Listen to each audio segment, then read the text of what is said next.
Պլանավորում էի ոտքի վրա մի քանի հարցեր հետ կապված մեկնաբանություն տայի, բայց այս ֆորմատը ստացվեց։ Ամեն դեպքում ցանկանում տեղեկացնել այս պահին ինչ է կատարվում եւ ինչով է զբաղված ընդդիմությունը, մասնավորապես Հայաստան դաշինքը, նաեւ արձագանքելով մի շարք հարցադրումների, այդ թվում նաեւ մեր ընտրողների ու մեր հայրենակիցների։ Այս պահին հանրապետության տարբեր տեղամասերում տեղի է ունենում հաշվարկ, այսինքն մի շարք տեղամասեր մենք բողոքարկել ենք, որպեսզի տեղի ունենա վերահաշվարկ եւ բացի մեզանից տարբեր ընդդիմադիր քաղաքական միավորներ եւս այդ պահանջով դիմել են։ Առաջիկա օրերին մինչեւ շաբաթվա վերջ հանրապետության մի շարք տեղամասերում տեղի ունենալու այդ վերահաշվարկը։ Ակնհայտ է, որ կան տեղամասերում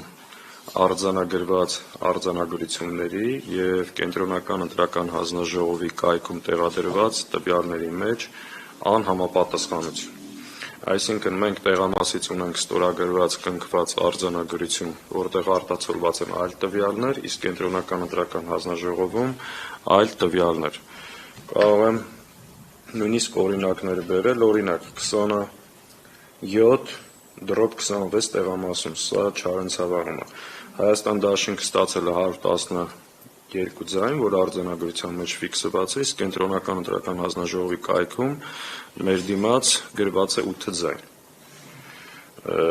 Օրինակ 29/39 տեղամասում